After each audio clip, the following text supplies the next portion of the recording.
So I'm Writing a Novel is the show where you join me, Oliver Brackenbury, on the journey of writing my next novel, from first ideas all the way to publication and promotion.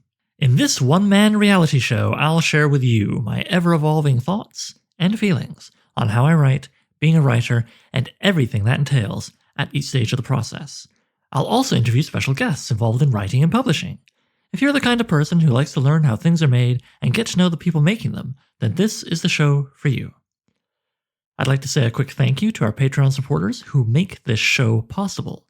Patrons get to listen to episodes of the show early and gain access to a treasure trove of bonus content that I'm regularly adding to, including over 70 bonus episodes, the TV pilot screenplay I wrote with the novel's character, and more. Please check it out at patreon.com/soimwritinganovel. Even though its creation predates Sword and Sorcery, Sword and Planet is, as you can kind of tell from the name, often seen as like a sub-genre, kind of something smaller and tucked away from Sword and Sorcery. In fact, in some ways, I'm awfully surprised it hasn't been completely forgotten about.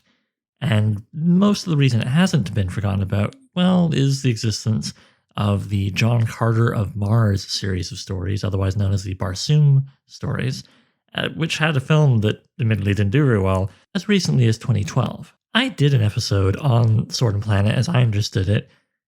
Checked watch. 3 years ago. Holy crap. Okay, so I'm not going to do a full episode on defining it. That would be too much on top of the story outline. But I am going to share what Wikipedia likes to say about it. Now, a synonym for Sword and Planet, although some would argue there are slight differences, is planetary romance. And that is the term used in Wikipedia's article on this. Planetary romance is a subgenre of science fiction or science fantasy in which the bulk of the action consists of adventures on one or more exotic alien planets, characterized by distinctive physical and cultural backgrounds. Some planetary romances take place against the background of a future culture, where travel between worlds by spaceship is commonplace. Others, particularly the earliest examples of the genre, do not, instead invoking flying carpets, astral projection, or other methods of getting between planets. In either case, it is the planet-side adventures that are the focus of the story, not the mode of travel. Then there's a subsection of the Wikipedia article which says comparison with other subgenres, and I thought this was worth sharing with you. It says, the Encyclopedia of Science Fiction mentions two caveats as to the usage of the term.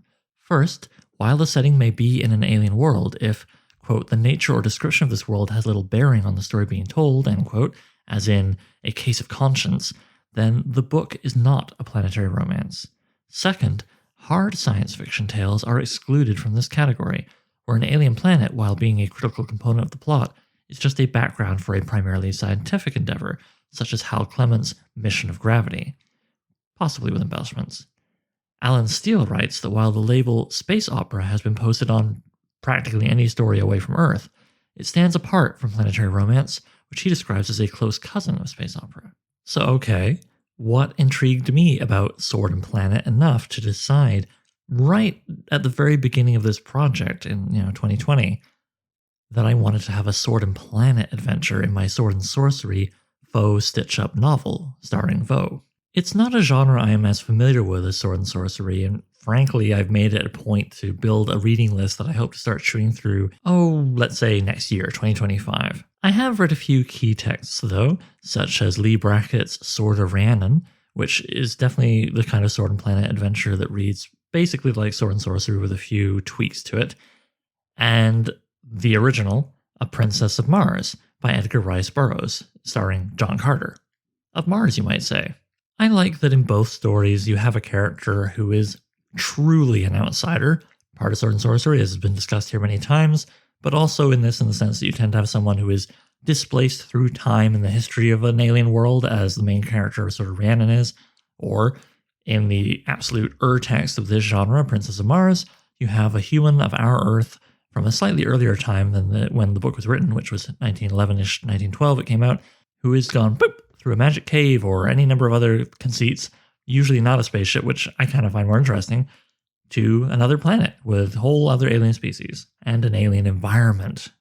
In this framing, getting to understand the history and culture of this other world, of these other peoples, and trying to survive the alien environment, which in some cases, such as Princess of Mars, may actually gain some kind of advantage to the individual from our world, is very interesting to me, and not something you can't do in sword and sorcery, but not maybe as prominent in that genre.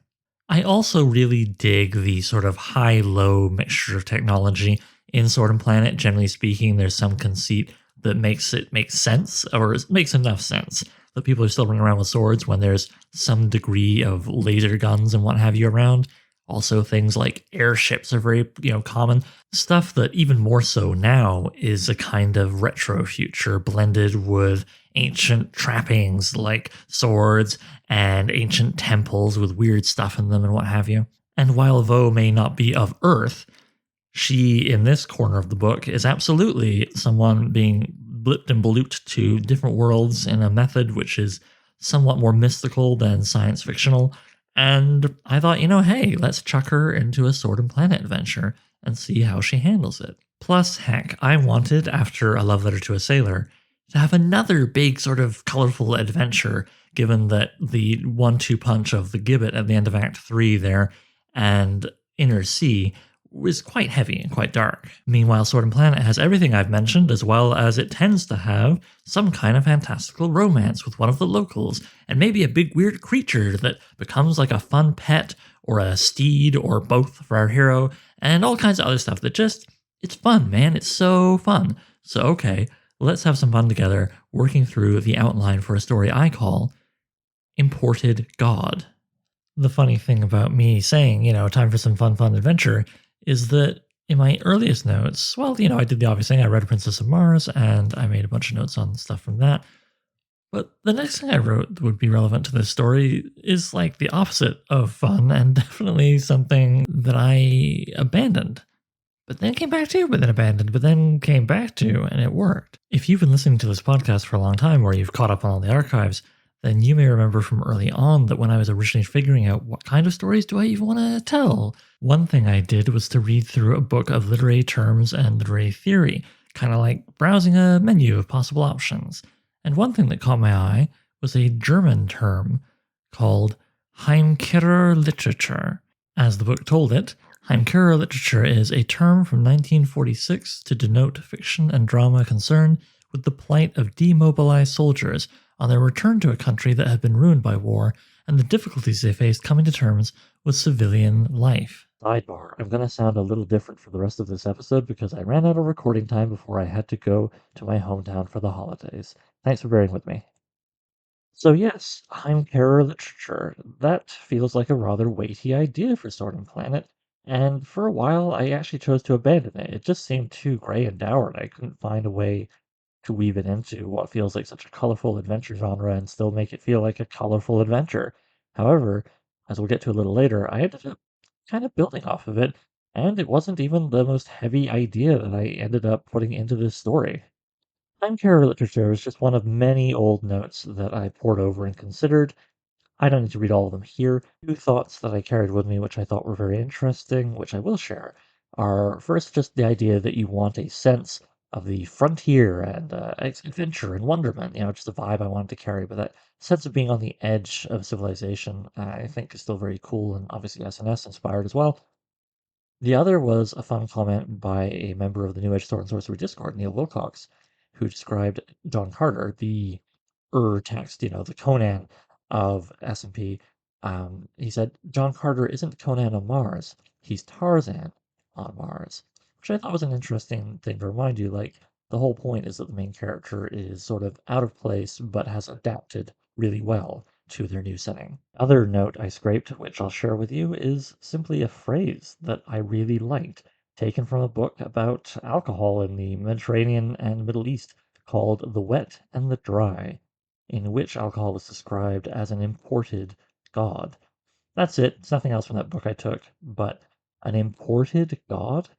That's a neat idea, and where the title eventually ends up coming from. Finally, bringing things back to our character, Vo, an old note that I went back over was the fact that Vo's secret weapon is her capacity to grow as a person, which got me thinking, well, where's she at right now? What will she be growing from? And I figured, she must be pretty lonely, being forced to go from place to place across all the cosmos, performing these missions. No one really to talk to except a mysterious entity that has her in cosmic debt slavery. So loneliness ended up becoming a starting point for where Vo was at in this tale.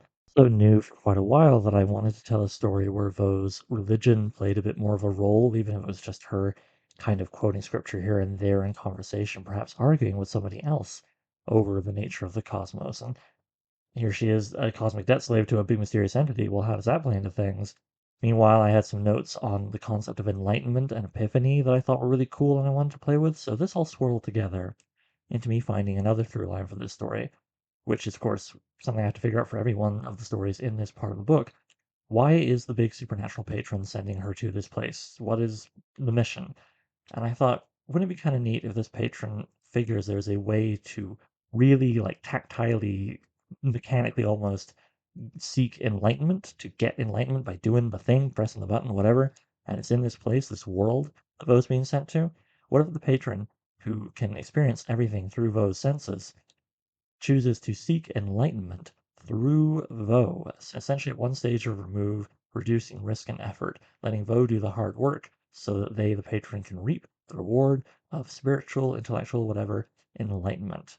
I like that very much, and so I carried that forward. Writing this down and several other big ideas I knew I wanted to carry forward into things, I made a point of writing down we can still have airships and sex appeal and mighty beasts, because it was very important to me that if we're going to have big ideas like Heimkircher literature and all this other stuff I'm talking about so far, we got to still have the fun. And I think it's a false choice. I've probably mentioned before somewhere in this podcast talking about sword and sorcery. I think it is a false choice to feel like you have to choose between exploring big, interesting themes, ideas, etc., and having cool, fun stuff that anybody and everybody can enjoy. This is a very important idea to me, but it was particularly important for this story because I ended up stacking so many big ideas for this that I actually created a kind of reference chart for them, which I'll just use that to tell you about what the big ideas ended up being that went into this story, as I wove them into the very outline with my old friend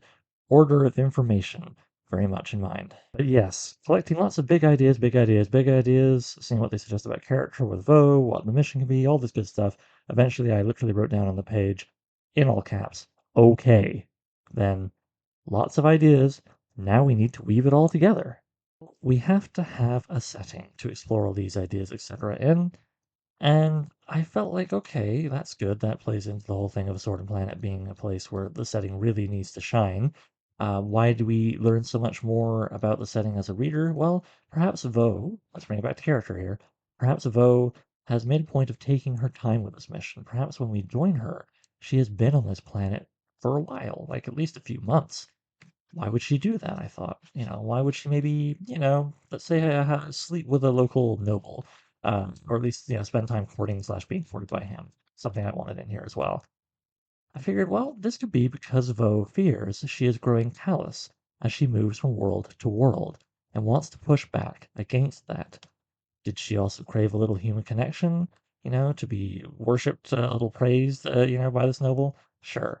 But also the ostensible ruler of the city, where the story is going to be centered on, felt like a good person through which to learn more about the bigger picture. There, I started to get an idea of what her journey as a character would be in this story, mainly around her perception of what epiphany, enlightenment is and how we get it. Okay, cool. I'll get into that more later. Then I just started hitting down, setting stuff. Like, okay, I can imagine like a big city, but it's going to be on a planet, and that city's going to maybe be part of a nation, and they're going to have an enemy, and there's going to be languages, and had a lot of fun making up a bunch of names, which you'll experience in a moment in a better context. And I figured, why not use for the languages Esperanto for one side of the conflict, and for the other, just kind of a blending of Italian and Afrikaans. I admit I'm, as a white guy, way more comfortable playing around with either an entirely invented language like Esperanto, the theoretical universal language that never really fully took off, and mucking about with languages of my fellow Caucasians, because, you know, I'm not saying their cultures don't deserve respect, but it just feels like less of a reach, less of a, I guess, almost colonial impulse than if I were to play around with still other cultures. Is that right? Is that wrong? I don't know. This is me wrestling with this thing, not saying what's the way to be. Fiddling with language allowed me to figure out some names, and I had a small cast in mind at this point. Just Vo, the imported god entity thing, the noble that Vo's been sleeping with, who is trying to run this city and ostensibly is in charge of everything, a moon maid, which is a reference to an old Pat McIntosh fantasy character, Thulu the Moon Maid. This became my shorthand for a local kind of cleric, I guess you could say. More about her later.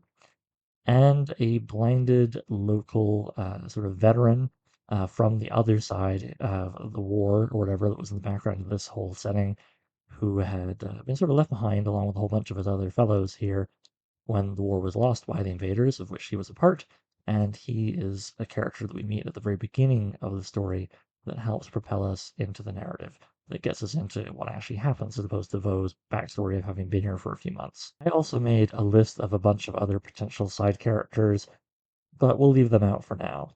What I'm going to do at this point is read to you what I wrote next, which was the background of the setting. Enjoy me trying to pronounce all of these names I just made up on paper. Background. On the planet Saturnus, there is a formerly grand nation known as Locanosh, whose capital city of Sovagurbo is in a poor state. This is due to an invasion by people from the nearby planet, Pluto, of the formerly great nation Vyandemico. Their invasion began 10 years ago, escalated to genocide 8 years ago, and was brought to a brutal end 3 years ago. The Locanigians were victorious, yet greatly reduced, so much so that their capital has become a semi-civilized feral city. A smaller, more orderly city has been made the capital, and Sovagurbo is only technically ruled over by a kind of lame duck nobleman named Lama Anaso.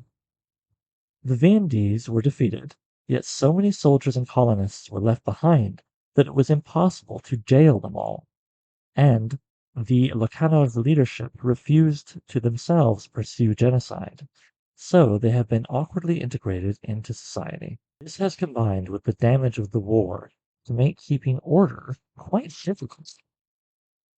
Meanwhile, many thousands of years prior, the Lacanosh, by a different name, had, so the legends say, grown to become an atheistic people by exiling their god from Saturnus into, quote, the heavens beyond heaven.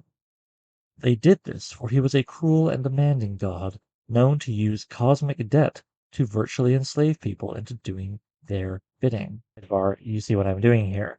My feeling is that Vo knows her patron is not the only one. That was made very clear in the previous story. But what little she can find by way of more specific myths and legends certainly reminds her of her patron when she's here. This brings us to, in background, the imported god. See, overlooking this coastal feral city that used to be the capital, I imagine that there is a hilltop site of a monastery which was, long ago, the place the legends say the Lucanage exiled their god. It was afterward a monument for centuries, then a museum, briefly a frontier fort, then a temple for, quote unquote perverts who were convinced they'd found a relic, a remnant of the exiled god's power. Then they were eventually taken seriously and purged. Then the Viennese invaded, and the very religious Viennese imported their god, which I see as kind of a large head. I'll probably come up with something more novel later, but you got to put something down on the page. Imagine a very large head that is like an artificial intelligence, let's say. Having a sense of humor about things, the noble, his dad, Luma Anasa's father, let the Viennese have their god stored in the old museum temple fort structure. Within it, somewhere, there is the relic, which allows epiphany, enlightenment, etc. to happen if one merely, touches, interacts with it somehow. The feral nature of Sovagurbo, the city, has allowed the old relic cult to return. This gives us one of our characters, the cleric, the moon maid, as I keep referring to her in my notes, who I felt would be like a local who's like one of the five people who still believes in the god that was exiled long ago in the legends. And they're like, well, hey, if the VNDs are allowed to worship their stupid god that they've imported into the old temple, we should be allowed to as well. And so we have the VNDs at large who reject the idea of gods and are atheistic and etc.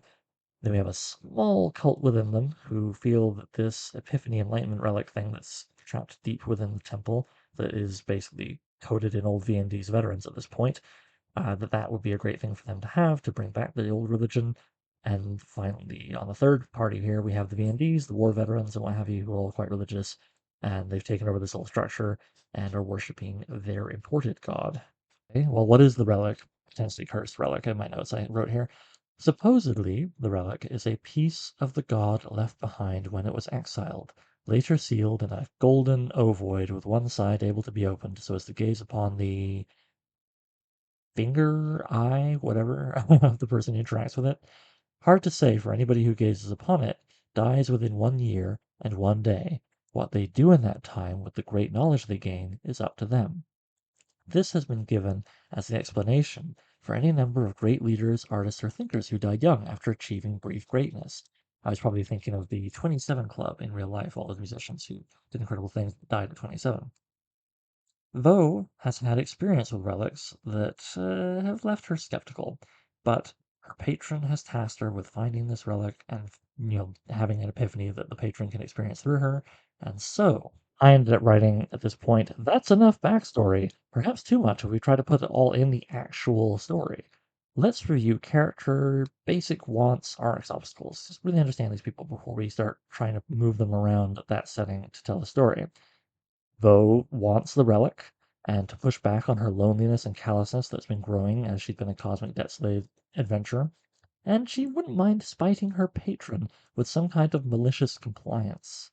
Her arc is essentially to go from seeing enlightenment as kind of a colonial thing where you go and you find it and you take it, you go to the mountaintop, you get it, to something more communal. More on that later. And obstacles that she faces include things like risking growing her patron debt. The selfish noble she's sleeping with is helping her, but also is troublesome in ways we'll get into. There's the VNDs and the monks with them of their AI godhead thing religion. And then there's her own religious beliefs, perhaps. They might make her believe things that make the mission more difficult. Then we have the local cleric of the old exiled god cult, who I eventually named Inapastro. She wants to clear the VNDs out of this old temple, get the relic, and use it to rebuild the religion of the exiled god faster in the big feral city to open temple access to the city and remove, of course, the imported god. Obstacles for her include the noble, who doesn't want religion to come back at all, and yeah, very dominant ideology of the world, which is essentially a kind of atheism. And frankly, Ina Pastro is suffering from a common thing for characters like this, which is a lot of pride, an excess of pride. As for their arc, I'm still kind of fuzzy on this one, I'll admit. I felt like they could appear as if they learned to be less prideful, but then double down. I like the idea of a character looking like they're getting better, and then no, wait, their arc is getting much worse. All right, two other characters. We have the Noble, Lama Anaso, who I ended up renaming slightly, it seems, from my earlier notes, pardon me. He wants to reopen access to the temple without mobilizing the army to see if this church is trying to field its own army of VND's refugees, perhaps, and to see if there's a challenge to his power ultimately. I like the idea that at the beginning, his arc is essentially he's kind of selfish and Vo just works around this, but eventually he learns to perhaps regain agency through nurturance, an idea I've been playing with in earlier segments of this part of the book, and becomes a more caring, less selfish person. Obstacles for him are the fact that he has sort of limited power. He's a governor of a city he can barely keep mostly kind of sort of in order, and he's also not very popular as a result of that. Finally, we have the blind VND soldier who comes in at the very start of the story and ends up following Vo for the rest of it. Sioko Spiet is the name I gave him. Sioko simply wants to feel safe and valued, as any discarded person might want. Obstacles for him, however, are his background being part of an invading army that did terrible things, his disability, his blindness, and his difficulty acknowledging his complicitness in war crimes.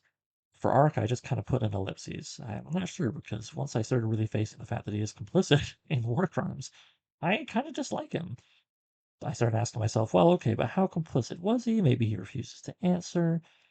Conditional humanity is what facilitates genocide in the first place. He might, in fact, say as a line of dialogue. So he's a difficult character, but an interesting one. I've got a better idea of my main cast and what they're all about, and my setting and its background. It's all coming together, man.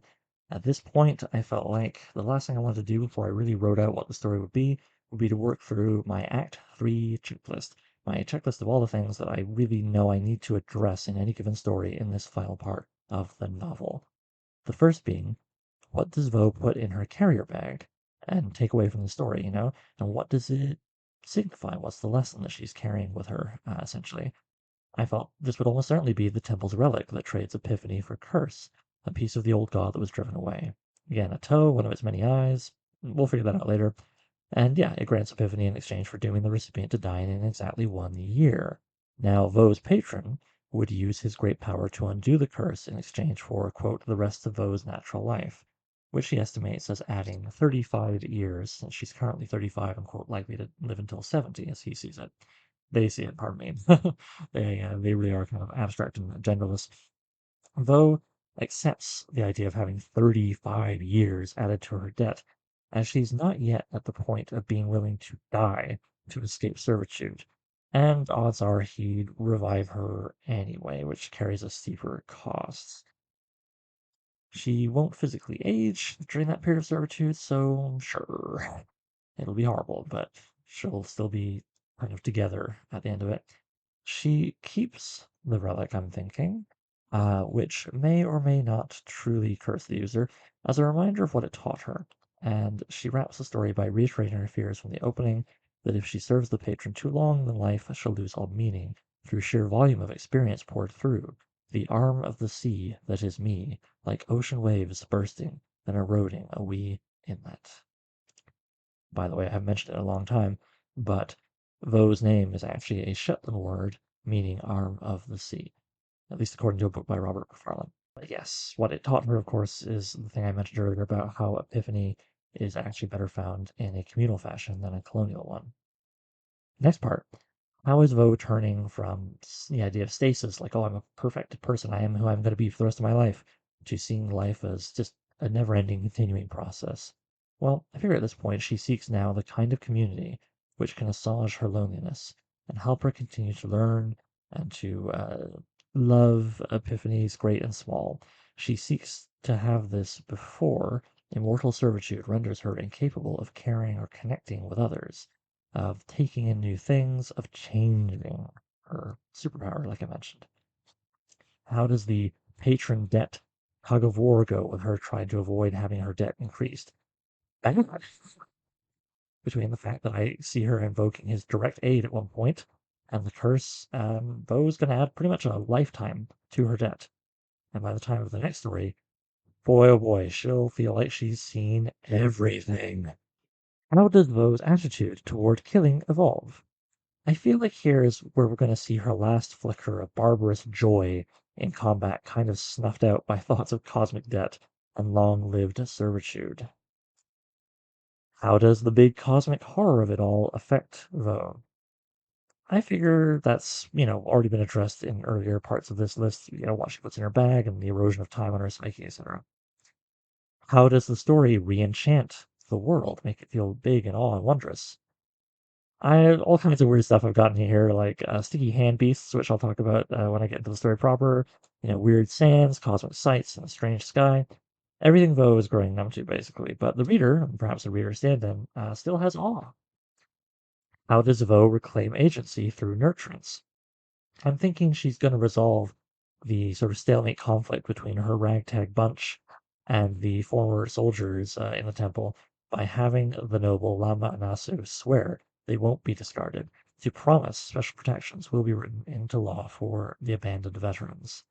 The nurturance she shows towards the blind veteran that she picks up at the beginning of the tale, Siriko Spiet, would convince him to vouch for her, and so his fellows relent. Where is the culture shock Well, several places that I think are better summarized in the actual story. You'll just pick them up as we go along here. But I mean, things like learning a people actually chased their god off would be bananas to Vo.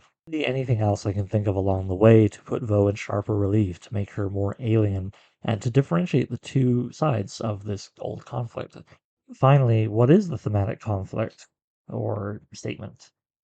It sort of started as nurturance is how we regain agency, but I found that evolved to be joined by or replaced perhaps by this simple statement. Transformation is deeply relational. More on that as we go further. Then there was Brian Murphy's list of SNS stuff, which I felt it was all there, including historical inspiration, and Le Guin's, list of things that aren't conflict, relating, finding, bearing, discovering, losing, parting, changing, and relating. I just kind of felt like at this stage in my outlining, it was better to get into the story and then see what of those things showed up organically. So I've left that open on my page here, and I'll probably come back and fill it in with pencil at some future date. So I finally write in big letters, okay, let's bring it all together. At this point, I realized, gosh, I've got a bit of a cast here, so I wrote a cast page with the names in bold and their roles beneath them, the names highlighted in different colors, anything at all to make it really quick and easy for me to go back and refer to, like, oh, wait, what's the name of that guy? Reminds me of advice I may have given here before. Don't be afraid to rewrite notes in a way that is better, like easy to read, easy to refer to.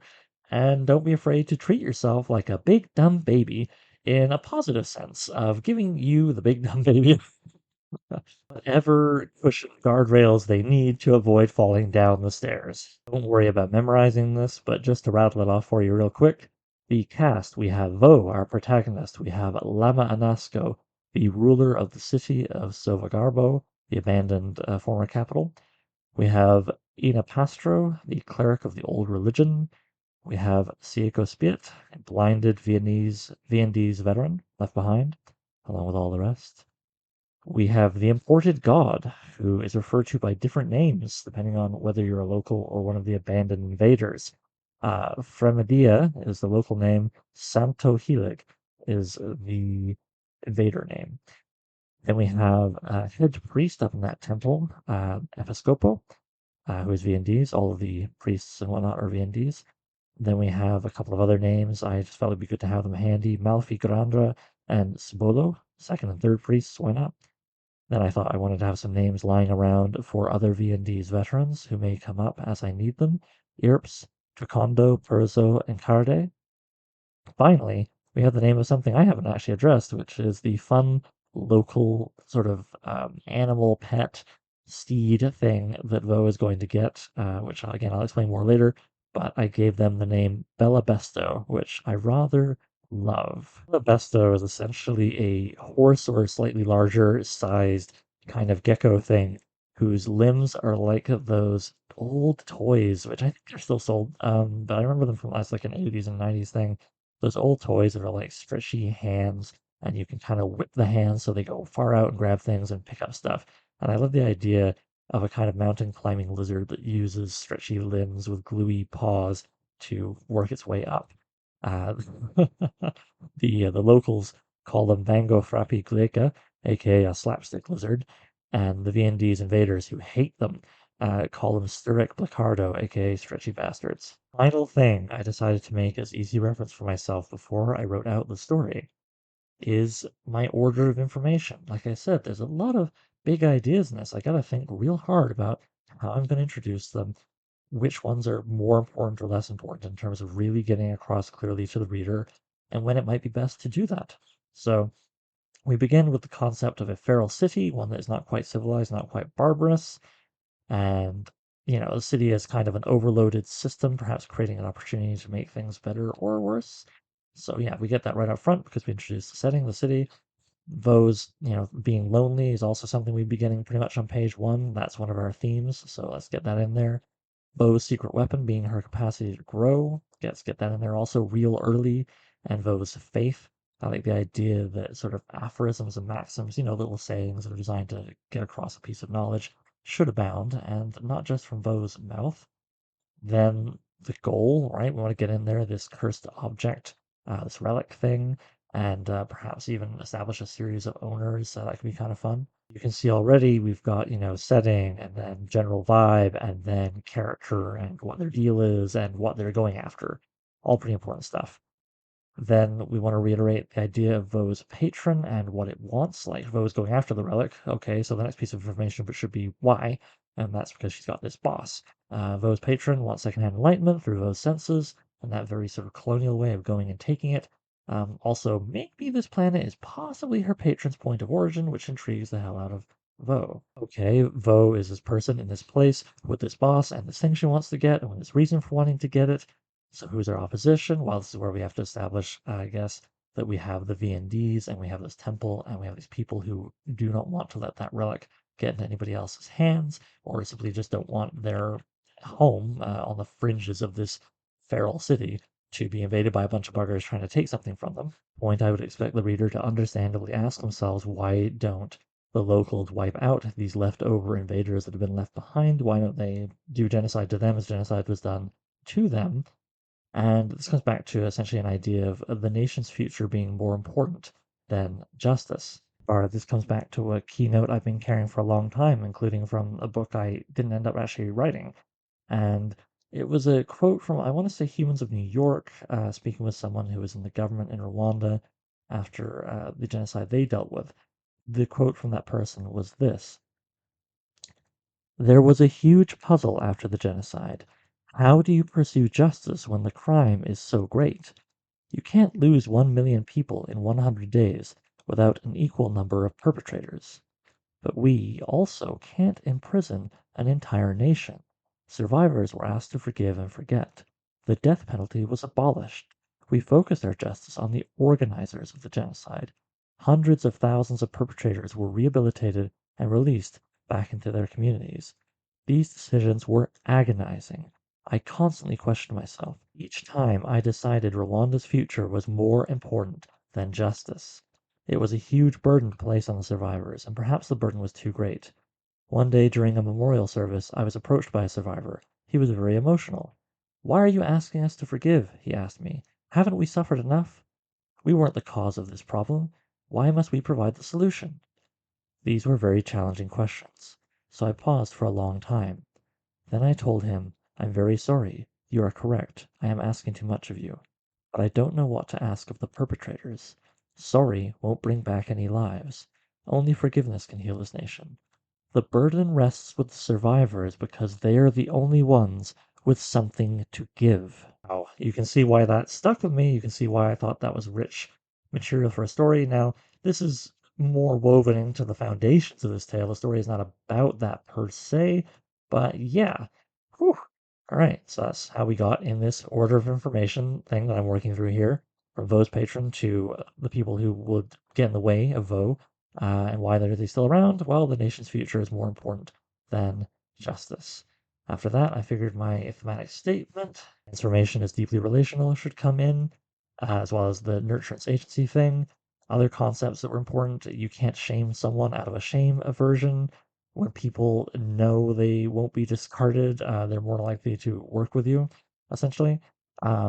We can still have monsters, super science, nudity, violence, and other wacky stuff alongside all these big ideas. I actually kind of want to weave that into the tale itself. Part of that is the whole sense of the frontier, adventure, and wonderment I mentioned earlier, which we want to find through, plants and crystals and all that other weird stuff around the temple, yada yada. Then we want to have Vo calling on her patron and that whole concept being reiterated as she does it, followed by the very concept of epiphany, and some notes I have around that. I keep saying epiphany and enlightenment. They feel so similar to me, but they're not the same thing. But I just had some really interesting notes on epiphany, like the idea of it being the sudden and overwhelming appearance of the divine into everyday life, description from Black Paper by Teju Cole, which I like, and how epiphany is not only revelation or insight, it is also the reassembly of the self through the senses. And then the whole, concept of transformation is deeply relational. All these little sub ideas, we want to weave them together in the climax, essentially. We have an idea from, I kid you not, a book by Al Gore from 2014 called The Future, which, like any book that tries to predict the future or give even rough ideas of what the future will be like, it becomes more dated with every passing second. And if I can find the time, I might actually try and reread that now that it's been a little over 10 years since it came out. But yeah, there's one idea in that that stuck with me a long time and also was going to be in that abandoned novel, which is human nature may not change, but a society can change how human nature is expressed by changing what the society values. Hey, wow, that was a lot. Even summarizing it with my little asides to you, that was a lot. So, super quick, just the headlines. Order of information. We have the concept of a feral city, theme of loneliness. Vo's secret weapon is her capacity to grow. Vo's faith, the cursed object relic thingy. Vo's patron on the mission. The idea that a nation's future is more important than justice, the thematic statement that you can't shame someone out of a shame aversion, that when people know they won't be discarded, they're more likely to work with you, basically. That we can still have monsters, super science, nudity, violence, and other mad fun stuff that's quote unquote shallow, along with a more thoughtful world and narrative, etc. Though calling on our patron and what that entails, epiphany, enlightenment, and all that stuff. Human nature may not change, but a society can change how human nature is expressed by changing what the society values. And we're not, oh my god, oh my god, Oliver, is there a previous story? Yes, because that's the very next and last thing I did. I decided to take all of this stuff and figure out the story and the plot. Last thing to ground myself before tackling the big swirl of ideas and character and setting and theme and everything else. I write that the story, well, the story, this is, oh my god, what is the story, Oliver? This is the story of a lonely cosmic traveler and indebted servant trying to not become numb to others, to wonder, and to regain some sense of agency. She sees opportunity for all this when given an unusual amount of leeway, when sent on a mission to a world which may be her enigmatic quote unquote employer's home. That's it. That's the central concept. Okay, what actually happens beat by beat? That's the plot. Let's get into it. Okay, my instinct here comes from screenwriting, the classic film breakdown of three acts that are really four quarters because the second act is split into two halves. Let's begin. Plot. Act 1. We open on the V&D's veteran Seiko Spiet and three other blind men being put in a pen in a busy city street watched over by an alien sky. They are given clubs and told if they kill the pig in the pen with them, they get to keep and eat it. Onlookers watch with delight. Bo narrates in the way that we do this, first person point of view, her speaking about what happened to her boss after the fact. She says, I had spent time running your errands on so many worlds, seeing so many peoples, trying to take in different cultures and histories, witnessing so much which locals found unique and significant, yet broadly resembled much I'd seen elsewhere. Wary of the callous I could feel growing around my soul, I remembered the words of the great gardener about rooting oneself, focusing on a single plant as long as you can bear it, to re-find wonder. So I tested you by taking my time before fully engaging in your mission. You let me spend 2 months, and it might have been more had I not seen fit to intervene with the awful sport I saw before me. Even so, it wasn't until two of the blind men were dead or senseless that I felt moved to do so. The narrative, so yes, down to two blind men standing. The one who isn't Seiko strikes the pig dead.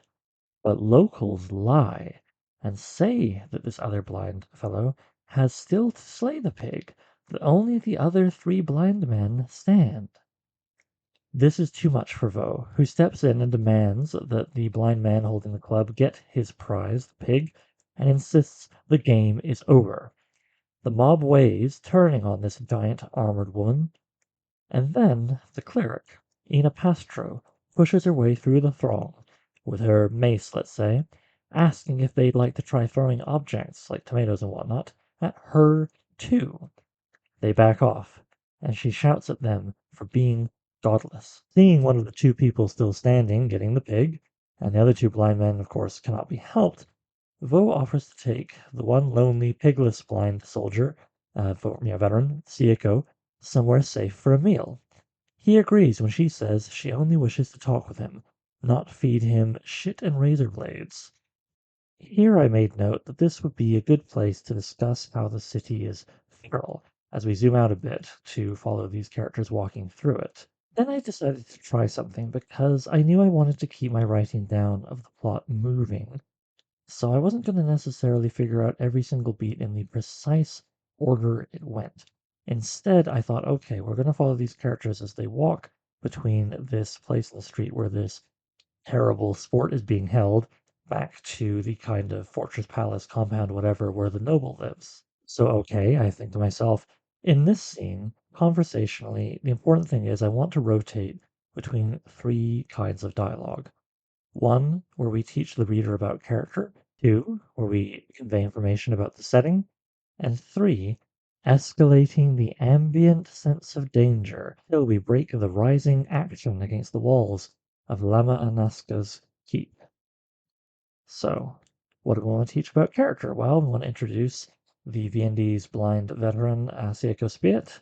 We want to introduce the cleric of the old exiled god, Ina Pastro. We want to see how exactly Vo introduces herself to them. She's not going to be like, hey guys, here's my whole backstory, right? How is she going to present herself? We're going to find out what Sieko wants and what Ina wants. We're going to even find out what little Vo tells them of what she wants, while establishing that all three of these people are very lonely and alone in the world. And I'd like to think we could inject a bunch of religious aphorisms as a way of telling certain things about Vo and Ina. We could even have them sort of duel with aphorisms at one point, while Seiko just kind of like rolls his eyes. To the setting, we want to establish the V&D's occupation only ended, however many years ago, that the city has gone feral, what that means, that the government is seen as just another big gang, a bit of a since the war, chat perhaps. Establish that there is that temple on a hill, which could be just described. It doesn't even have to be something that comes up in conversation necessarily. The godlessness, atheism, whatever, of the Locanunch. And perhaps have someone say, well, there's even talk of separate nations forming again, just to establish how this world, unified in its war against the V&Ds, has suffered since that war ended. And then that fact about how Selvagarbo, the city we're in, used to be the capital, but, Now to that rising tension. I like the idea that woven in with 1 and 2 there, we have things like a pickpocket, perhaps, which, Vogue could seem oddly unconcerned about her coin purse being taken, a way of forwarding the fact that she's staying with a very rich guy. You could have a building on fire, collapsing, spraying them with ash. Maybe we even get into competing private fire department, basically gangs, like in Gangs of New York, which is a fun idea. I also want to have like a toll gate on a street they have to pass through, held by a gang. There could perhaps be a serial killer type trying to lure Vo into an alley, but she's not taking it. Maybe they see other people being victimized by the terrible crime and whatnot going on in this place. And then eventually, this is definitely going to have to be the last thing, eventually a gang stalks them, picking up new members as they follow our group, not caring that Vo and company can hear them call out things like, hey Mike, you want to murder these people? And even an exploratory dagger could sail by their heads. But Vo resists the urge and urging by her companions to run. Then, just as the gang members go quiet and look about ready to strike, we introduce the unquote guns of this world as a security force appears and quickly escorts our protagonists to the gates of the keep, where the wee door in the big gate, there's a name for that I gotta look up later, opens, and Vo is greeted with a kiss by Lama Nasco. Though the security detail ultimately drive off the gang, one or two of them are killed, and their fellows curse mightily when they fail to retrieve a body, perhaps with valuable gear on it, that they know will be put on a pike to taunt them later. End scene, still the same part of Act 2. Then we begin dinner with Lama Anaso. Quote unquote guns, by the way, because as I mentioned earlier, in Sword and Planet, you tend to have some firearms, but they are very limited in some fashion, so that you still have the sword element in the setting. I've got to come up with what that will be later. But yes, dinner. As with the previous sequence, I know what I want to have happen within the dinner scene, but understand that there's no need for it, or at least not all of it, to happen in a strictly prescribed order. So without even numbering them, I basically just put down bits and pieces that I know I want to have happen, and I'm going to let myself in the future discover the order that feels right in the actual writing of the pages, which I suspect will be a little more organic, if a little more challenging. But that's future Oliver's problem. Ha ha ha, screw that guy. So, for example, I know that I want a moment where Vo tells us briefly of how she'd met Lama and let herself be seduced by him, how he'd helped her learn the big picture of the setting, to which I kind of like the idea that the V&D soldier might be like, then why'd you let us repeat things you already knew?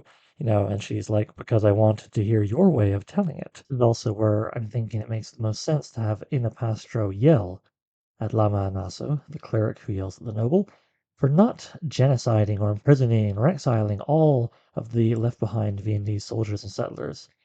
Then he would respond with my best approximation rewording, of putting the nation's future first.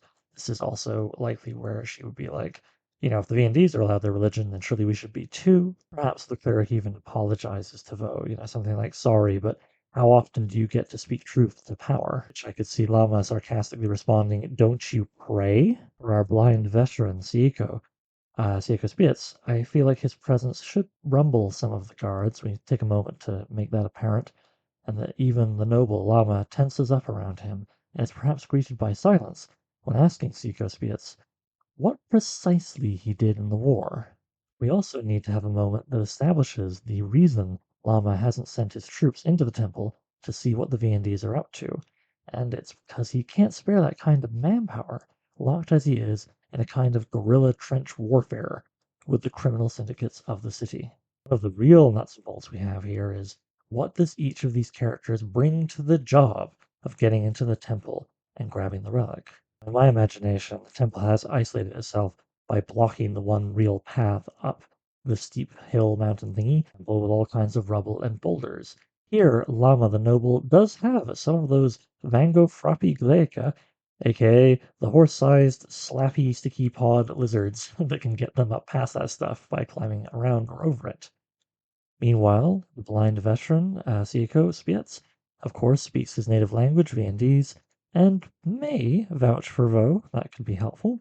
Ina, the cleric, claims to know where beneath the temple the relic is, and knows of a back door.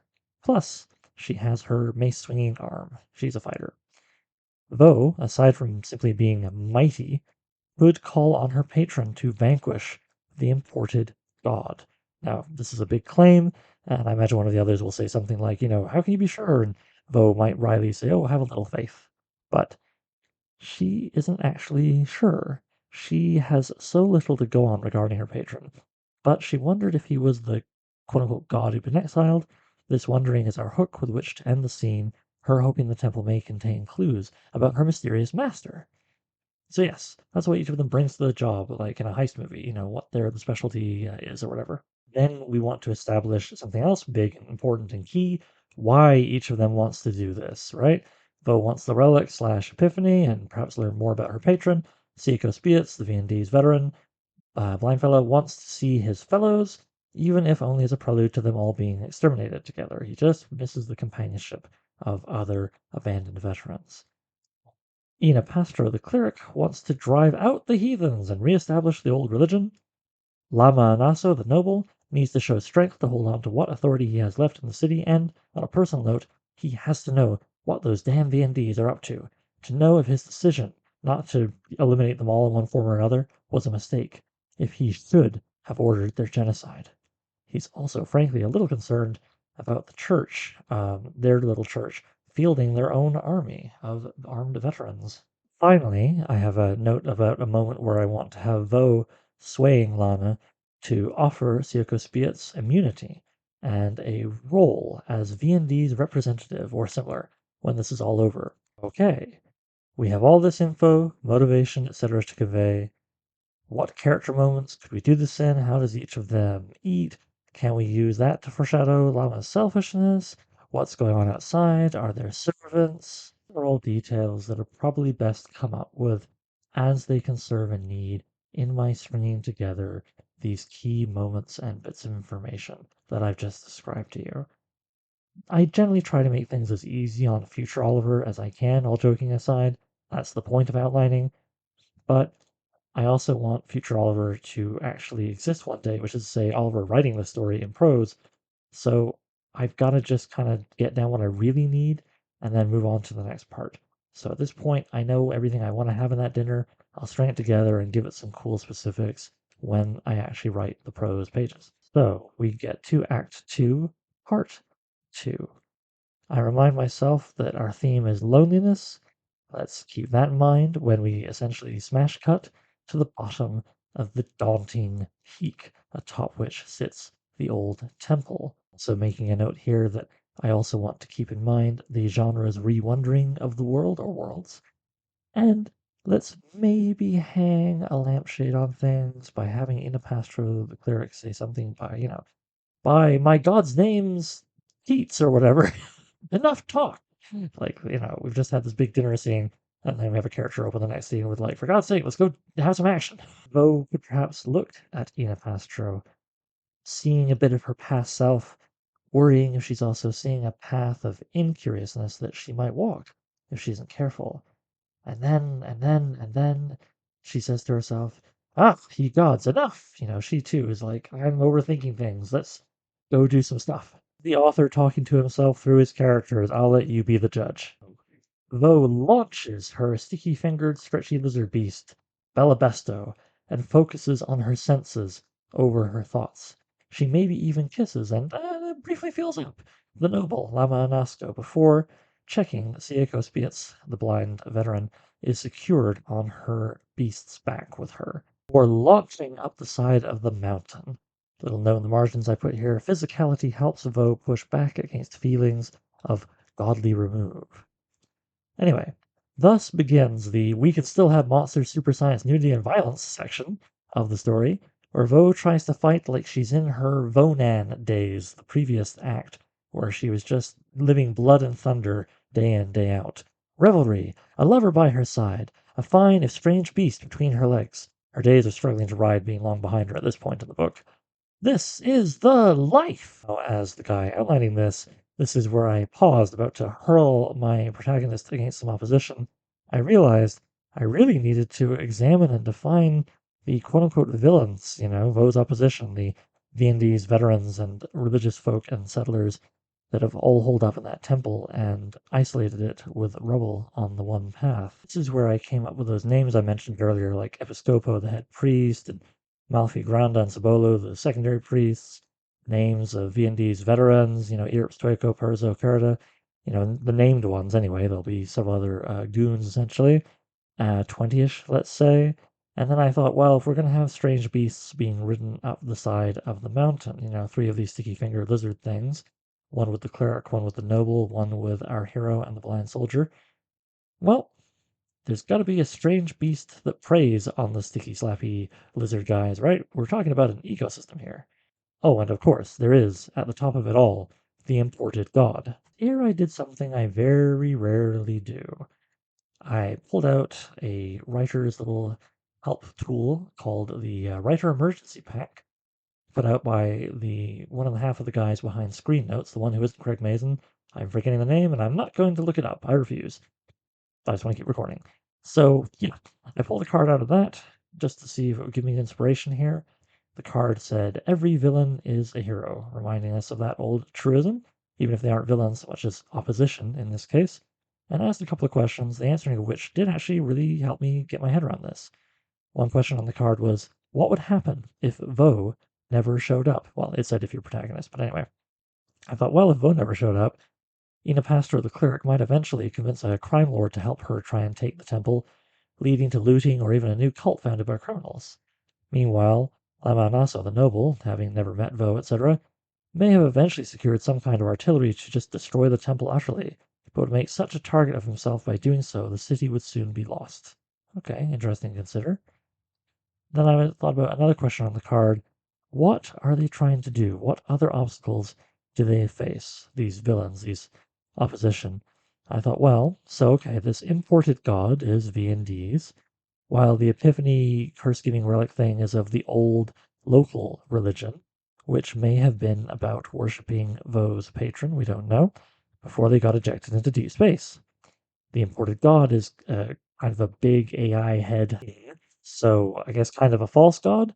I'm only now realizing as I say these words, this might be kind of like the supreme intelligence of the Kree in old Marvel comics, but whatever, let's press on. Yeah, I kind of like the idea that it even generates kind of like what we think of as AI currently, AI pablum, that the VNDs then read into, maybe? Fun to think about, fun to think about. I start asking myself, okay, so if everybody in the temple is VNDs, and they've blocked off the path up the mountain to the temple, well, what are they up to? If there are other VNDs in other parts of the world, perhaps they too have taken over the unused, unwanted religious spaces of the locals. Do they just want to create a separate nation existing solely within these spaces, like little islands that sort of have a network forming a nation with big gaps between those islands? This led me to world building thoughts, unlike the Hutu Tutsi conflict that was on my mind here, the VNDs are foreign invaders. Why can't they just be deported back to their homeworld? I'm thinking maybe the technology for this is not available to the locals, that maybe the people back home would see them as tainted and would kill them on sight, so that would be indirect genocide and against the morals of the locals. Maybe they're also all that's left of their people, that home has been destroyed or rendered uninhabitable somehow. So then I'm thinking, okay, well, what precipitated the invasion? And it's turned to genocide. Maybe the VNDs ruining their home works best for my theme of loneliness, etc. here. Doing it to serve a higher power ties into the god patron stuff. Gosh, this is a lot of backstory I literally wrote on the page, and I considered hanging a lantern on it by having Vo comment on being overwhelmed by information, making it hard for her to care and clouding her decision making. Which, honestly, in this case, I do feel that Vo is standing in for readers like myself who occasionally get a feeling of too much dang world building, especially in more epic scale type of stories. And it does erode my ability to care about the story I'm reading. Then I also reminded myself, who asked Vo to solve everything? Nobody. She's here for the relics. So all this stuff is kind of flowing around her, but it's not her story necessarily, right? So, okay. Anyway, another question. What is our villain's greatest fear? I figured that that's that locals will change their minds about genocide, that the VNDs will be wiped out physically or perhaps culturally through integration. What does our villain love, our opposition here? Well, okay, the head priest loves his people and their tightly knit sense of community. He wants to recreate that, the latter badly, while protecting them through keeping them widely dispersed and isolated. Using, I kind of like the idea of them, because it's sort of planet, maybe something more mystical than spaceships. We could have, honest to God, magic carpets, very large magic carpets, or even ones large enough to have small settlements on top of them being key to this. All these isolated, unused religious spaces being claimed by the VNDs, who then, use rubble and whatever else they have handy at a place to keep them isolated from the ground level folk, and then just fly back and forth to their little islands. That could be kind of cool. That could be the vision that is loved by the head priest, and he wants to try and help make happen. Then I thought, okay, well, this last question here is kind of cool on the card. Can either of these cause them, the opposition, the villains, to take action in your story? And I thought, yeah, fear of retribution could cause the head priest, Episcopo, to order the capture of the noble, Lama Naso, to give him back, as his death could galvanize the Locanage into pursuing genocide against the VNDs. His fear will, of course, make him resistant to integration. So, what obstacles other than our hero do they face? And maybe what are three moments in which our opposition could themselves be surprisingly heroic?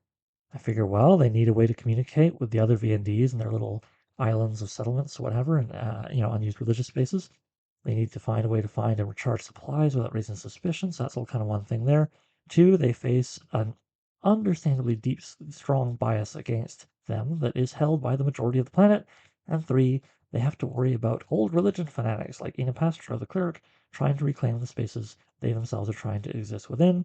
Finally, I was like, homesickness, but that's enough, whatever. Uh, I don't know about when they can be heroic. That's something I think I'm going to have to come back to or discover through the actual writing the pages. And then I was like, all right, okay.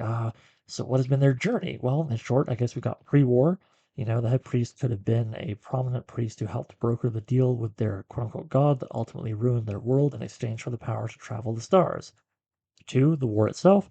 Episcopo fought as a kind of maybe Warhammer 40k style battle chaplain, ultimately laid low by the noble Amanaso, who refused to kill the priest for fear of martyrdom. And then post war, 5 years in jail spent, maybe then being quietly set free when it becomes clear he lacked the ability to connect with their quote unquote imported god, now that the VNDs were a beaten, dispersed people. Episcopo quickly reconnected with his community despite being told by the noble that he would be killed if he began any kind of big movement again. But Episcopo finds that he has lost his taste, if not his ability, for war. Now he merely wants to protect his people, and perhaps regain his god's favor that he might take them elsewhere amongst the stars. Of course, they would require knowledge of another habitable world, something else he hopes his god will provide. Okay, so now we have established a whole bunch of stuff about the V&D's opposition up in that temple that we didn't have earlier. So back to plotting. Act 2, Part 2, where we know we're going to want certain bits and pieces again, but this time it's not dialogue and information. This time it's azione. First of all, we're going to want sneaking, then we're going to want battling up the mountain, and then 3, that battle is going to continue into the temple, where Act 3 begins. Cool. All right. So, I don't know, sneaking. Let's say we have the sticky slapper beasts set to work. We're going to describe how their hands get gluey, how they limber up their forearms, maybe one has a stiff back leg. Llama pulling out some treats to motivate them. Am I thinking of my puppy? I don't know. Who has difficulty pronouncing the necessary commands, perhaps? All good stuff. All right. We also know we want a sense of wonder and the frontier. So once the climb is on in earnest, blind Sieko Spiet could ask Vo to describe the sights. And perhaps earlier at dinner, Vo's gift of storytelling comes up, and that's why he asks her to be here, to be kind of poetic about it. So we establish a call and response, whispered of course, where Sieko directs Vo's eyes, relating quote unquote lore to the reader, with, I've heard, blah blah blah. Is this true? And then Vo benefits by having her mind taken off her worries. Vo has the ability then to rediscover wonder through the eyes of another, akin to how guiding a tourist or raising a child goes. I mean, I didn't really care about the CN Tower much until I had a friend come a few years back and we went up together. That kind of thing. Perhaps Vo brings up smell or sound or taste, and he encourages her to focus on what he lacks. Safety, community, Vo thinks, while understanding what he meant, sight. This could lay track for later in Act 3. Then I'm thinking, the stars should come up. Seiko having traveled them, this world's god having been cast out to them, Vo having traveled through them in her servitude. They compare notes, and Vo regains some appreciation for her ponders as life. With all of this, Vo feels alive, feels a way she hasn't since the best of her Vonan days, thinking the final moment of the sneaking could be when the movements of Belabesto and the other two's beasts, Lama the Noble and the Cleric, they could overlap in a way to make it possible. Vo reaches over and half pulls Lama from his saddle to kiss him hard. But then, we're off to part 2 here of this section. Battle. Ina, seated behind Lama, could interrupt her admonishment of Vo's reckless behavior by remarking, "Why is a loose gathering of lumber jutting out of the cave mouth?" The cave being, the beginnings of the secret way up into the temple that Ina is providing them knowledge of. I'm thinking it's the nest of a predator for the Sticky Slappy. Sticky Slappies I enjoy writing and saying out loud, the Vango Frappi Gleika, the lizard things they're writing. And so the long beak of a large, very oily, thus the harder for the Sticky Slappies to grasp them, bird nips in as if from nowhere and pops the right eye of Lama Sticky Slappy. A terrible struggle begins. Two struggles, really. The struggle to keep moving toward the cave while not losing grip on the mountain, and a struggle to ward off or even kill the bird. Eventually, Vo, seeing her beast's tongue and paws sliding off the oily bird, because it has a frog tongue situation as well, right? It snaps out to grab food, and in this case, to try and grab the bird, but it's not working well. Vo sees this, lights a torch, and tosses it onto the bird's wing, catching fire. The bird dives for the water far below. I think I mentioned this was a coastal city. Our heroes then make it up to the cave to discover a big nest with several eggs in it. Right before this, perhaps Vo wonders out loud if the bird will come back. It does, but the singed wing, oil burned off, can now provide purchase for the Sticky Slappy's paws and tongues. After Bella slips her tongue off the bird's forehead, Vo grabs her horns to direct the next shot at the dry wing. Voila! The bird is pulled close. Lana Naso gets his beast to do the same, and soon the bird is close enough for Vo to cave in its skull with her trusty warhammer. Leaving their mounts to enjoy the eggs in the background, our group lights another torch and head into the cave.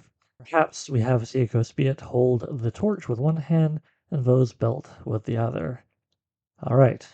Act 3, The Temple. Okay, so going through this tunnel in the back of the cave there, eventually they get to an empty vault below the temple's floor. Ina Pastro is flummoxed to discover the relic has been moved and the hatch sealed shut. She begins to pray. Lama the Noble asks Vo if this would be an appropriate time to call on her patron. Vo shakes her head, the reminder of her debt tamping down the sort of Vo Nan old school energy, until she realizes the time for stealth is over. So, fuck it. A grand laugh building in her, she says and repeats, I invoke Vo. I invoke Vo, slayer of previous storyline villain, who did bed the sorcerer from the My People story in the previous section of the book, solved the puzzle of fill in the blank, and so on. You get the idea. I love the idea of her being like, I'm the god I'm calling on here. And she shouts this in her own barbarous tongue, not the local language she's learned just enough of to get by on. With each boast, she swings her hammer at the stone slab hatch, and when it opens, she gives Lama a lusty kiss, then bellows, The darkest devil of all is coming for you, in Viennese, after asking Siako how she would say this, and climbs up. Barely popped up through the floor above her waist, Vo is smothered in all directions by blue fire and pink fire. Luckily, the creatures Vo's armor was crafted from were born and swam in harsher environments. Vo's vision clears to see a half dozen V&D's veterans, scarred, missing fingers, etc., discard what look like football-sized beetles mounted to crossbow bodies that force their mouths open. The beetles look half deflated and exhausted. The veterans switch to Chris, K-R-I-S, sort of wavy ancient Indian style, swords, and charge. I read that, I realized, why would they have sort of Indian style swords? Isn't that something I'm trying to be more thoughtful about? Anyway, obviously I got excited in the writing. I'm sure I'll remember to be more thoughtful when I actually express this on the page in prose. Anyway, feeling that Vonan energy again, Vo's first instinct is to slaughter them. She fondly recalls when such killing thrilled her. But now, killing is actually kind of a chore, one not needed as often as a warrior may actually want to perform it. Cursed by wisdom, she suspects it wouldn't feel good now. It could likely even worsen her situation. As Ina the cleric tries to climb up, bloodthirsty zealotry in her eyes, Vo blocks blades and gently, firmly uses her foot to push Ina back down the hole.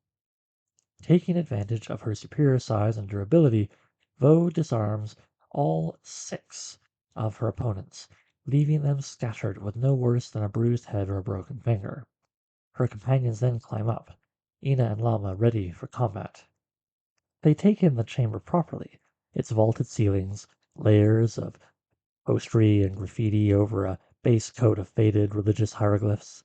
Facing down from the very peak of the ceiling is a dark, gray head the size of a caravan. It has watched everything. Vo maybe only thinks to look up after noticing prayer pillows, V&Ds pray on their backs, say, arranged on the floor around them. Vo looks back down. With another dozen veterans and the head priest, Episcopo, as well as his 2 sub-priests, Malfi and Cibolo, they've all entered. It's quite intimidating.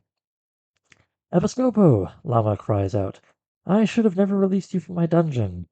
You should have killed him, the cleric chastises. Siako, the blind Viennese veteran, however, falls to his knees in supplication as soon as he hears Episcopo speak.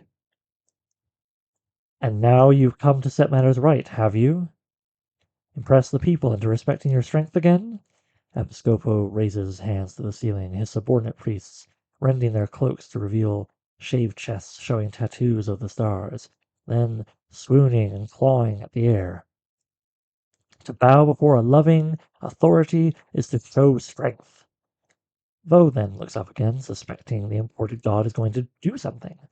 Fear and wisdom join to pry the words from her mouth. Well, narrator Vo says after all this has happened, You know what I say to invoke your power. It's best for both of us if I don't repeat it here.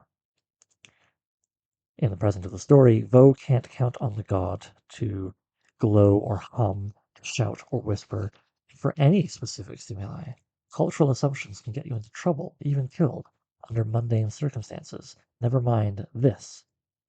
So, Vo is able to leverage a better deal than usual for how badly her patron wants her to succeed this time. However, I still forged another link in the chains that bind me. In the leash you clutch, she says, as a narrator. I was able to afford the mercy of experiencing oblivion for the duration of your duel with the imported god. When my senses returned, my mind was whole. The same could not be said for everyone else in the chamber.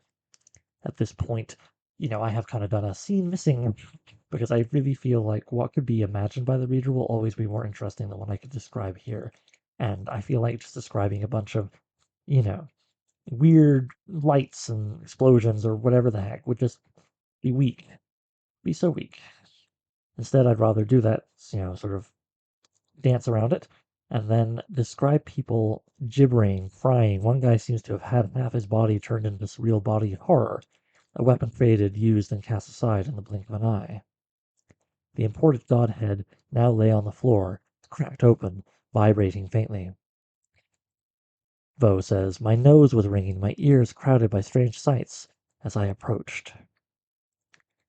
She deduces that the Viennese had fed the relic of the old god to the imported god. So Vo kneels before it, pushes chunks of the imported god aside, better revealing the relic. Vo then tells how she felt looking at the relic, wanting an epiphany for herself, even if her patron would experience a second-hand epiphany through her, which is, of course, what they want. Her want allows Vo to cast aside suspicions and skepticism, making her wonder if her patron was once a servant like her, if staying on this path long enough will make her a patron. Vo touches the relic for one long moment. She experiences a reassembly of the self through the senses. Soon she hears a howling inside and out. Inside her patron at feeling cheated because they felt nothing. Outside because the others around her are coming to their senses. Here once more in my notes I reiterated to myself my thematic statement that transformation is deeply relational, and my general theme of loneliness. It's vital here. Well, conflict amongst everyone in the room begins to erupt, and it threatens to escalate into violence. Vo is a physically impressive outsider who, one of the V&Ds notice, is holding the relic barehanded. They draw attention to this. The whole room puts eyes on her. Lama the Noble expresses skepticism. Believe in the reward or not, Enid the cleric responds. How can you deny every great leader or artist or scientist who used the relic died within a year in which they achieved great things? I wished then, narrator Vo says, I could slay a system as easily as a man. Vo, in the present of the story, holds the relic in both hands as she lay prostrate. She tells everyone she sought an epiphany to end their conflict without bloodshed, and it is thus. Human nature may not change, but a society can change how human nature is expressed by changing what that society values. The gods, Vo says, challenge you all to find lasting peace without bloodshed, and this is the key they provide. Enid the cleric accepts this concept wholeheartedly. Lama the noble is slower to do so, but accepts it does make sense whether or not it's actually coming from a god. The V&Ds are skeptical. It is not their god, and they don't know Vo. But then Seiko, the blind veteran who's been with them this whole time, crawls up out from below or finally finishes, and vouches for Vo, for how she saved him at the start of the story, for what she said at the dinner party. Lama the Noble looks to Episcopo, the head priest, and says, then we shall have to agree upon shared values for an integrated society, a culvert to guide human nature away from genocide, away from segregation. Here Episcopo replies, I prefer not to enact our plan to build a parallel separate society in your abandoned religious spaces. In narration, Vo explains that actually she didn't relay the content of her epiphany with what she said, that it was just an observation born of her having visited so many cultures across so many places while in the patron service. Vo had no naive fantasies about being dropped into a complex, long-running ethnic conflict with a side order of religious conflict, and solving it with a single magic phrase, like some kind of saint or sorcerer she spits. She merely improvised when she found herself in a position to be truly listened to, and did her best to get the two, three sides talking. Where things go from here is up to them, she says. It always was. As they began their spirited discussion, you had me fade away, so desperate to debrief me. So what was her epiphany? Well, this is where I would elaborate in Vo's own words on the thematic statement about transformation being communal, and how it's not actually what she thought of as, epiphany, enlightenment being something you claim from a place. Whether it was her own mind or the relic that gave it to her, Vo does not know, but she does know that if she dies a year hence, that her patron will revive her in exchange for 35 years more service. And now, due to this, Vo knows that she no longer wants freedom to go back to her old Vonan life, as thrilling as it could be. She wants something else, something to go forward to. And no, she's not sharing what. She then perhaps taunts her patron, saying she knows their epiphany is that you can't cheat your way to enlightenment. You can't experience it secondhand, whether read in a sacred text or felt telepathically through a pawn. You have to live it. She begins to really taunt him. Keep watching me. Maybe you'll really learn something. Do you ever consider that all your power makes you weak? So, were you the god that the Saturnians exiled? I challenge you. Oh, I feel drunk. I challenge you to grow, to truly grow as a person. The end. And so, yes, at this point, I know the ending. It could hang together tighter, but it will be resolved, I think, in the actual drafting. And thus, June 2nd, 2024, having started work on the outline of this tale in earnest, I would say around December 15th, 2023. Yeah, the outline felt done. So I will close this recording by reading a single page project diary entry I made on the same day I decided I was finished this Sword and Planet outline. I wrote, I've decided to outline the zone story and then leave stairs, the final story, for later, after I see what I discover in drafting all these stories. I think it will make stairs better, and I think I need to switch to drafting soon or I'll lose my damn mind. I think it'll be good for morale to record episodes for the stories we have and to perhaps reinvigorate our Patreon with the vomit drafts of each story. When do we begin edits? Surely not after vomit drafting all 17 stories. Maybe after drafting a complete quarter. At some point, do we begin commissioning art? Piecemeal, so it's affordable? With the magazine and now Brackenbury Books, at this point, I believe we had funded or looked like we were about to fund Beating Hearts and Battle Axes. It's hard not to imagine publishing this myself. I can't imagine a big publisher would, and what small publisher who does sword and sorcery could do a better job than me in creating my own book? Or am I prematurely surrendering vis-a-vis trying to get this traditionally published? Don't know. Meanwhile, the biggest question of all, how do I avoid outlining the zone story taking 6 months? Find the answers to these questions and more next episode of So I'm Writing a Novel, the final story outline episode, for quite some time until I do the finale. Oliver Brackenbury doesn't have access to his little script for his outro, which he has said at least 80 times before now, so he's gonna try and wing it just for fun. Yeah. Anyway, Oliver Brackenbury is the host of this here podcast, and the wonderful intro outro music that you hear is by Gloria Guns. Please consider sharing this podcast with all and sundry, including checking out ways to support the podcast, like the Patreon, Coffee, and PayPal, all linked to at soimwritinganovel.com/support the podcast. It's just soimwritinganovel.com. God damn it, don't make me pause this recording and go and check that. Anyway, I'll see you next time.